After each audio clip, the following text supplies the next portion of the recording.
So I was watching Dan Pavenmeyer's review for Superman because, his opinion is the only one that really matters. And his critique for Superman was really the only valid critique I've seen. Because that's not an S. It's just a slash. It's just a slash through a shield. If it's just a slash, maybe this should be our Superman. And I know some people are going to argue, it's a Kryptonian symbol, it's not even supposed to be an S, but it should at least look like an S to our sensibilities. If for no other reason than that is how we, as a people, describe Superman. He's the big guy in the blue tights with the red S on his chest. We don't say the guy with the... Right off the bat, it's the Kingdom Come version, but secondly, it does kind of resemble an S. Now, I know Dan just had a video talking about that too, but it's a Kryptonian symbol of the House of El. It's not supposed to be just an S. It doesn't make any sense. Like, this doesn't really look like a Kryptonian symbol, it just looks like an S in a diamond. I think Man of Steel had a decent blend where it's clearly an S, but it looks kind of alien. Because, like, you really can't look at this and the first thing that comes to your mind is, oh, that's an S on his chest. This one you can. Now, while we're at it, because we're only at 38 seconds, let's talk about the difference between this Jor-El and the Man of Steel Jor-El.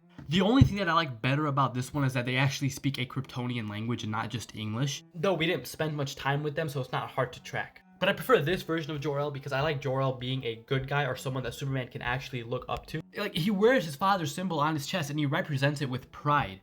Like, generally, not only is he Clark Kent, but he's also Kal-El, and he honors that side of his heritage. But then when you make that side of him evil, well, why would you show it off? Why would you represent that? Although I just had this thought, maybe in the first movie, right, he honors his parents' symbol, so then he wears this on his chest. But then after realizing what they're all about, he decides to do his own thing and rebrand to get a legitimate S on his chest.